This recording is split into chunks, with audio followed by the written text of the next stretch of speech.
Pour bien écrire pour le web, il faut commencer par comprendre comment on lit sur le web. Les usages et les habitudes des internautes ont évolué depuis les premiers sites web essentiellement composés de texte. Mettre en ligne le contenu de votre magazine ou de votre journal papier tel quel, sans l'adapter, c'est parfaitement illisible. Lorsqu'un internaute arrive sur un site web qu'il ne connaît pas, il va d'abord observer la structure globale de ce site. Il va analyser le haut de son écran, de gauche à droite, puis scanner la page en diagonale. Et enfin, reprendre son analyse gauche-droite en bas de l'écran. Schématiquement, ses yeux vont suivre une forme en Z.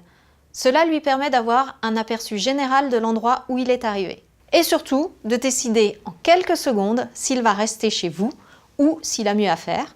Par exemple, cliquez sur l'onglet « Voisins » puisque sur Internet, on consulte plusieurs pages à la fois. Ensuite, sa façon de se concentrer sur l'écran va dépendre de 3 points. Premièrement, son intention, son objectif. S'il sait précisément ce qu'il cherche, il va se concentrer rapidement sur la partie de l'écran qui l'intéresse. En revanche, s'il flâne sur le web sans attente particulière, il y a de fortes chances que ses yeux sautillent à différents endroits de la page. Deuxièmement, la structure de cette page. Y a-t-il beaucoup d'éléments perturbateurs qui viennent détourner l'attention du lecteur, comme des publicités flashy ou des vidéos qui vont se lancer en autoplay? Troisièmement, le contenu en lui-même.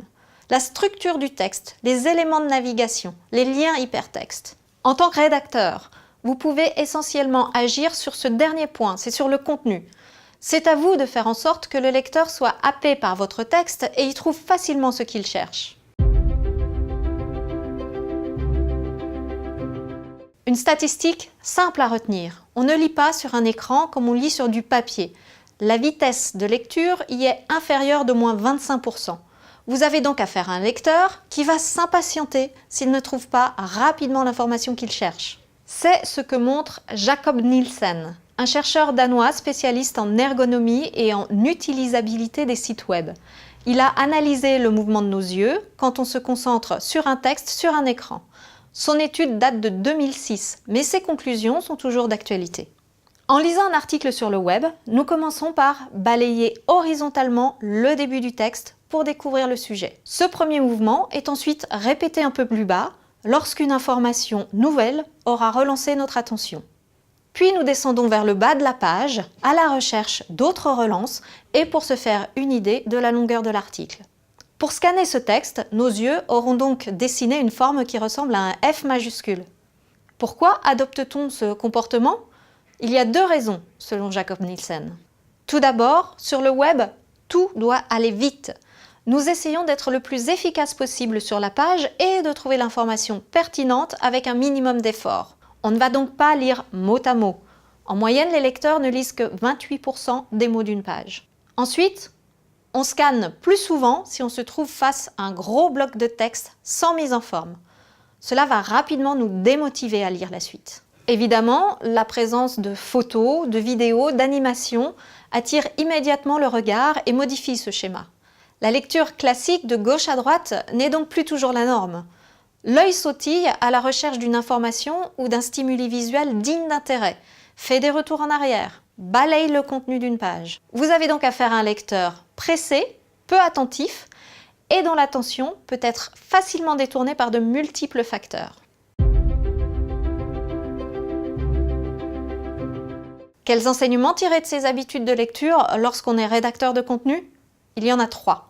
Vous devez donner l'information essentielle à votre lecteur le plus rapidement possible, c'est-à-dire dès les 2 premiers paragraphes de votre article. Ils doivent faire apparaître les 5 W du journalisme. Who, what, when, where, why. Qui, quoi, où, quand, pourquoi. Ensuite, la structure de votre article doit être claire et facilement scannable. Les gros blocs de texte sont à bannir au profit de paragraphes courts, avec des points de relance efficaces comme des intertitres. Et enfin, il faut penser de plus en plus visuel, apprendre à transmettre l'information par l'image. Le cerveau a besoin de moins d'1 dixième de seconde pour comprendre le sens d'une scène qu'il voit en image. Montrer une manifestation vidéo sera plus efficace que de la décrire en plusieurs paragraphes. Si vous êtes amené à présenter des résultats chiffrés, vous serez beaucoup plus pertinent avec un graphique qu'avec une longue suite de chiffres. De même, avec une chronologie interactive pour montrer le déroulé d'un événement. Dès la conception de votre article, vous devez donc déjà penser aux éléments multimédia et interactifs qui viendront agrémenter et compléter votre récit.